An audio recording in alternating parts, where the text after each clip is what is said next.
అల్లరి రాముడు, సూపర్, నువ్వు లేక నేను లేను, మన్మథుడు, అతడు, ఎవడిగోలా వాడిదే, పోకిరి, అందాల రాముడు, సాహసబాలుడు విచిత్రకోతి, పెళ్ళాం ఊరెళితే, నాని, నేనున్నాను, వెంకీ, అత్తిలి సత్యబాబు, అతడే ఒక సైన్యం లాంటి ఎన్నో సినిమాల్లో నటించి తన హాస్యంతో తెలుగు ప్రేక్షకుల్ని కడుపుబ్బా నవ్వించాడు.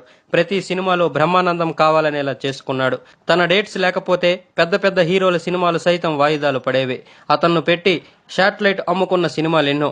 బ్రహ్మానందం ఉంటేనే సినిమాని కొన్న డిస్ట్రిబ్యూటర్లు ఎందరో.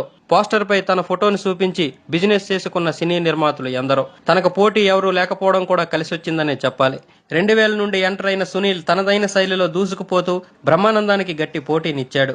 అయితే బ్రహ్మానందానికి ఎక్కడ అవకాశాలు తగ్గలేదు. కానీ ఒకే రకమైన మోసనటన చేయడంతో ప్రేక్షకులకి కొంతకాలం బ్రహ్మానందం బోరికొట్టి సునీల్ కామెడీని ఎంజాయ్ చేసిన మాట వాస్తవమే గాని 2007లో శ్రీను వైట్ల దర్శకత్వంలో వచ్చిన డి సినిమాతో మళ్లీ తన కామెడీని ఎంజాయ్ చేశారు.